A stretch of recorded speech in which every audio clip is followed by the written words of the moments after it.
बिस्मिल्लाहिर्रहमानिर्रहीम, अस्सलाम वालेकुम। मैं हूं दिशान अहमद सिद्दीकी। आप देख रहे हैं सबसे पहले पाकिस्तान तहरीक इंसाफ में फॉरवर्ड ब्लॉग। और इसके अलावा बात करूंगा पाकिस्तान तहरीक इंसाफ के लोगों की जो वफ़ा है उसका सिला मिलना शुरू हो गया।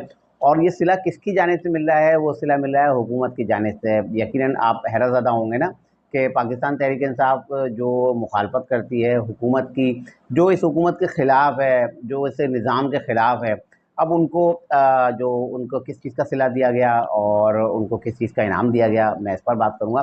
लेकिन इससे पहले मैं बात करता हूँ जो दुनिया की ओवरऑल सिचुएशन है, ख़ास तौर पे अगर हम बात करें अमरीकी इंतखाबात की, तो अभी कल इलेक्शन हो गए हैं, अब गिनती जारी है डोनाल्ड ट्रंप और कमेला के दरमियान। अब पाकिस्तान तहरीक इंसाफ के लोगों की बड़ी उम्मीदें वाबस्ता हैं डोनाल्ड ट्रंप से, और वो समझते हैं कि डोनाल्ड ट्रंप जैसे ही आएँगे तो फ़ौरी तौर पर वो पाकिस्तानी इस्टेब्लिशमेंट को और हुकूमत को हुक्म करेंगे कि आप फ़ौरी तौर पर खान साहब को बाहर निकालें और मुल्क का वज़ीर-ए-आज़म बना दें। लेकिन मैं बता चुका हूँ कि ऐसा कुछ भी नहीं होगा। चाहे डोनाल्ड ट्रंप एक दफ़ा क्या 10 दफ़ा भी सदर बन जाएँ तो वो बानी पीटीआई इमरान खान साहब के लिए कोई सहूलतकारी नहीं करेंगे। अच्छा, इंतहाई अफ़सोस के साथ मैं अपने पीटीआई के देखने वाले दोस्तों को कहूँगा कि खुदारा होश के नाखुन लें।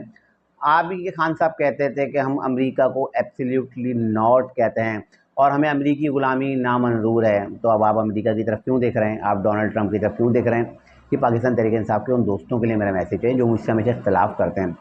बिल्कुल आप इख्तिलाफ़ करें, आपका हक़ है, लेकिन मैं पीटीआई के ख़िलाफ़ बात नहीं करता। लेकिन आपके लीडर की बात आपको बता रहा हूँ कि खान साहब क्या कहते थे, हमें अमरीकी ग़ुलामी नामंजूर है, अमेरिका की हम ग़ुलामी की ज़ंजीरें तोड़ देंगे। एब्सोल्यूटली नॉट कह रहे थे।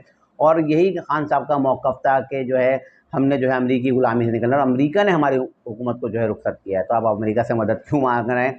तो बहरहाल ये पाकिस्तान तहरीक इंसाफ के जो सपोर्टर हैं उनको क्या कह सकते हैं।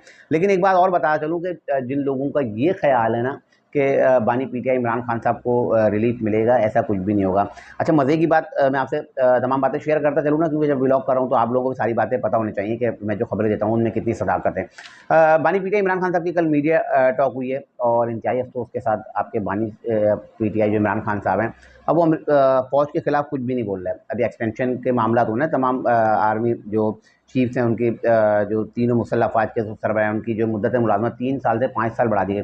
खान साहब ने कोई बात नहीं की। खान साहब ने सिर्फ इतना कहा कि अपनी आज़ादी के लिए बाहर निकलो, आप लोग एहतजाज करो, आप लोगों को बाहर, लेकिन उन्होंने आर्मी के लिए कोई बात नहीं की, क्योंकि तमाम सर्विसेज चीफ्स के जो मुद्दत मुलाज़मत में जो तौसीक़ की गई है आपके सामने है। और इसके अलावा पीटीआई के जो जनरल सेक्रेटरी हैं सलमान अकरम आज़ाद, वकील भी हैं, तगड़े वकील हैं और पार्टी के जनरल सेक्रेटरी हैं। अब उन्होंने भी कहा कि हमें एतमाद में नहीं लिया गया और ये आम रूटीन है और तमाम दुनिया में ऐसा होता है, ये उनका हक़ है और पाक फ़ौज का अंदरूनी मामला है। अब उन्होंने भी ये कह दिया कि अब उनको भी कोई एतराज़ नहीं है। तो अब जो मैंने एक बात बताई थी ना कि आहिस्ता-आहिस्ता झाग बैठेगा, सारे मामला सेट हो जाएँगे, ऐसा कुछ भी नहीं हो रहा। जो लोग तवक्को कर रहे हैं ना कि बानी पीटीआई के आगे घुटने टेक दिए फ़ौज ने, इमरान साहब के मिन्नतें तरले हो रहे हैं, आर्मी चीफ़ पहुँच गए उनसे मिलने, कभी डीजी आईएसआई पहुँच गया और इमरान खान साहब के पाँव पकड़ रहे हैं। सच तो ये है कि इमरान खान साहब पाँव पकड़ रहे हैं एस्टेब्लिशमेंट के, वो कह रहे हैं कि मुझे रिहाई दी जाए। तो इमरान खान साहब को कोई रिहाई नहीं मिल रही, इमरान खान साहब नहीं आ रहे, और जो लोग ये तवक्को कर रहे हैं कि क्योंकि इमरान खान साहब क्योंकि खामोश हो गए ना, मैंने बताया था ना, अब डील का नतीजा अली अमीन गंडापुर हो गया, बुशरा बीबी हो गई, अलीमा खान हो गए, इन बेचारों को सबको एनआरओ मिल गया, उन सबको रिहा कर दिया गया। लेकिन अब तवक्को की जा रही है कि शायद इमरान खान साहब भी बाहर आएँगे, ऐसा मुझे नहीं लगता, क्योंकि पाक फ़ौज का सबसे बड़ा मसला है 9 मई का वाक़या, क्योंकि पाक फ़ौज के घर पे हमला हुआ है। मुझे नहीं लगता कि पाक फ़ौज इस पे कंप्रोमाइज़ करेगी और बानी पीटीआई को फ़िलहाल कोई रिलीफ़ मिलता है। अच्छा, मैं आता हूँ अपनी खबर की तरफ। मैंने पहले बताया था पीटीआई में फॉरवर्ड ब्लॉक बनने जा रहा है, और एक रहनुमा जो आज़ाद अरकान है, औरंगज़ेब किच्छी, उन्होंने बताया कि पीटीआई में अब बन गया है फॉरवर्ड ब्लॉक और बहुत जल्द वो आएगा। मैं पहले बता चुका था पीटीआई में फॉरवर्ड ब्लॉक बन गया है और पाकिस्तान तहरीक इंसाफ के में जो है डिवाइड होगी। वैसे आपको पता है 3 हिस्सों में डिवाइड तो है ना, एक वकला का ग्रुप है, एक जो है इनका बागी ग्रुप है, एक जो इनके जो हकीकी जो बेचारे पाकिस्तान तहरीक इंसाफ के जो लोग हैं, जो जमहूरी लोग हैं, उन बेचारों जिनको साइड पे एक वाला ग्रुप है। पीटीआई वैसे डिवाइड है और अब मज़ीद कितनी डिवाइड होगी अब यार देखिएगा, क्योंकि फॉरवर्ड ब्लॉक भी बनने जा रहा है। अच्छा, मैं इंट्रो में मैंने अपनी जो खबर दी, अब मैं उस पर आता हूँ। अब पाकिस्तान तहरीक इंसाफ के लोग जो कहते थे कि हमने इमरान खान साहब की रिहाई के नाम पर वोट लिया है, अब वो रिहाई के बाद मज़े तो ले रहे हैं, केपीके में इनके लोग ले रहे हैं, कौमी असेंबली में इनके मज़े ले रहे हैं।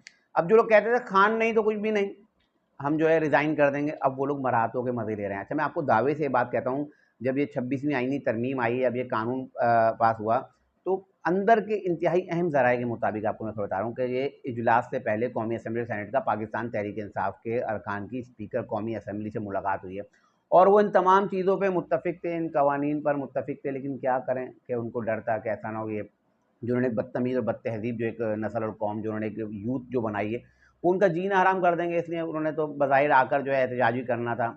यही तासुर देना था कि हमने जो है वोट नहीं दिया, हमने इसका बायकॉट किया, हमने एहतजाज किया है। तो अब वो बेचारे क्या करें, अब उनको जो है अपनी इज़्ज़तें भी बचानी थी ना, उनको पता था जो हमने एक नस्ल पैदा की है, तो उसका शिकार हम भी बन सकते हैं। तो अब हुआ क्या है, पाकिस्तान तहरीक-ए-इंसाफ जो अपनी सीटों पे लात मार रहे थे, खान साहब के लिए कुर्बानी दे रहे थे, अब 4 कायमा कमेटियों की सरबराही जो है पाकिस्तान तहरीक-ए-इंसाफ के लोगों को मिल गई हैं। अब जो इनके जो सबसे ज़्यादा वफ़ादार जो कहते थे कि खान साहब के लिए सब कुर्बान हैं, तो साहबज़ादा हामिद रज़ा साहब, इनको इंसानी हकूक़ की कमेटी का सरबराह बनाया गया है।